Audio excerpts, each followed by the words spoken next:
Hi guys, it's Han here. Toyota RAV4 won sales champion in narrow sense passenger vehicle market of US in 2023 once again. We are going to check out the changes of 2024 model today. Thanks for Jay's help. Buy Toyota from Jay. Welcome to subscribe my car reviews channel both in English and Chinese. Thank you for subscribing, liking, comment, sharing, and light up the bell. We often checked out Toyota RAV4 before the supply shortage, but in the past 2 years since the supply shortage, we have indeed seen less of the new RAV4. The current RAV4 is its 5th generation product, which was launched in the 2019 model and has important updates in the 2022 model.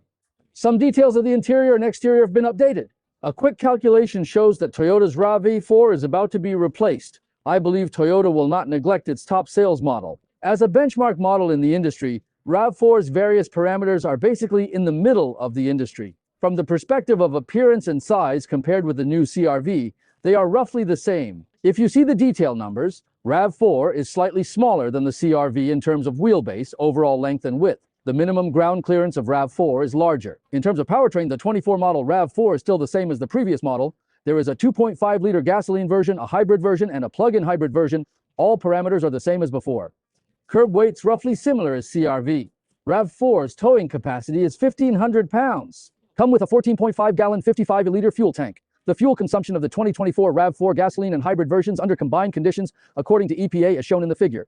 The trim levels for the 24 model remain essentially the same as the 23 model, with a slight increase in price, with a general increase of around $1,000.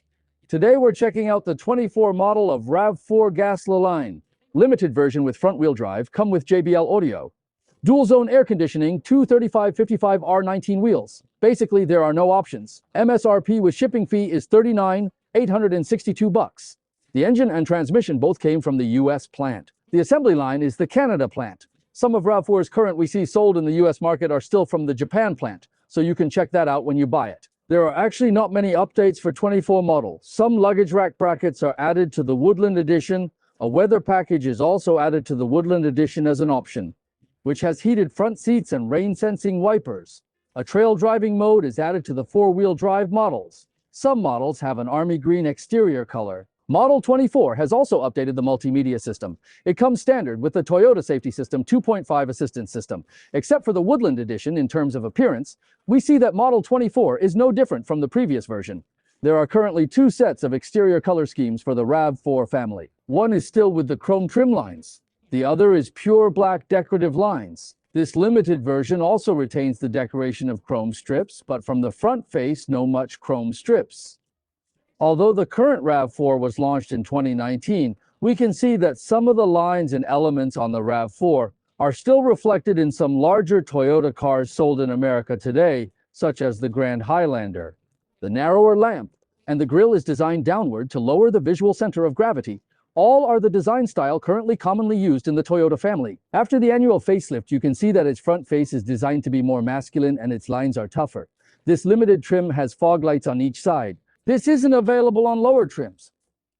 From the side, both the overall shape and lines are no different from the previous 23 models. The shape of low front and high rear is relatively obvious.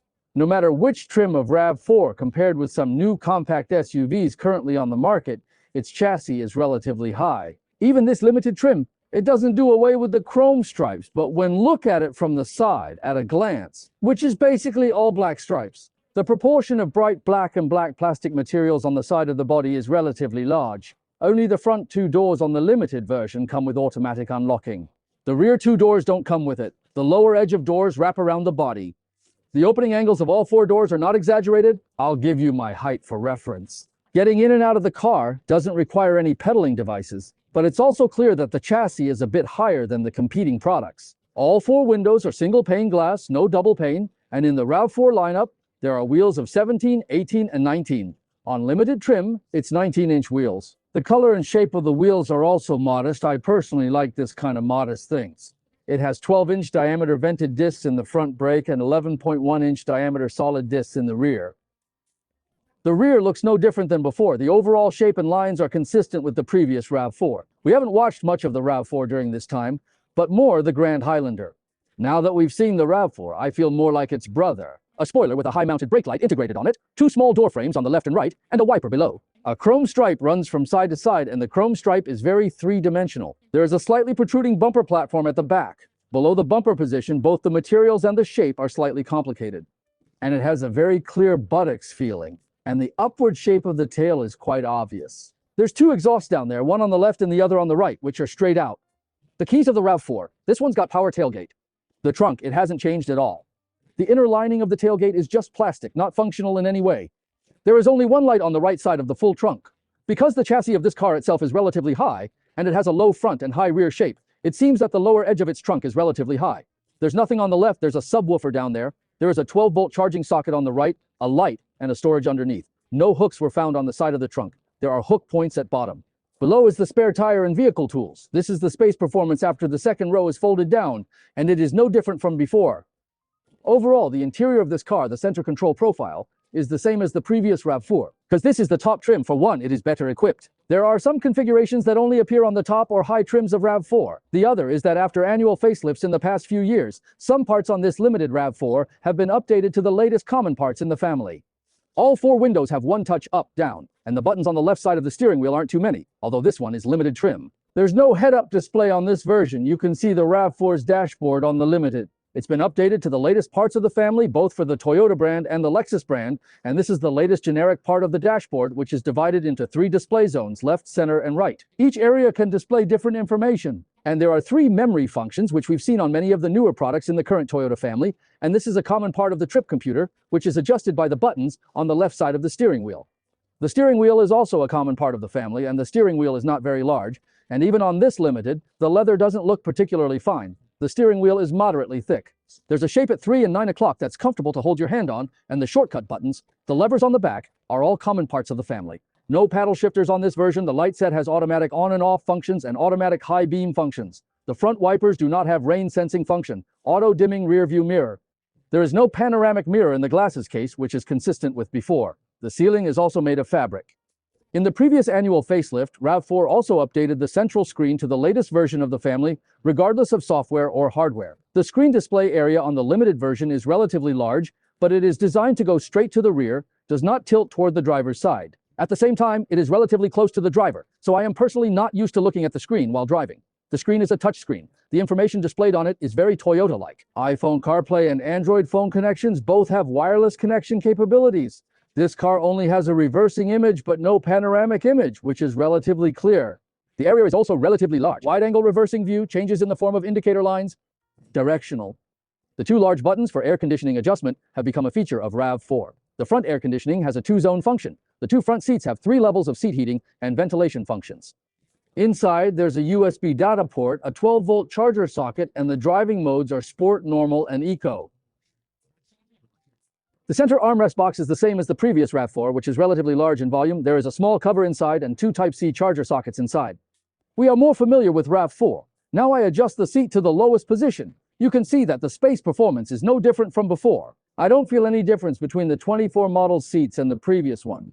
The seats of RAV4 have always been quite satisfactory, but as new products continue to launch in this market segment, the seats of RAV4 are relatively not so exciting. It still has the feel of a traditional Toyota family seat, neither soft nor hard.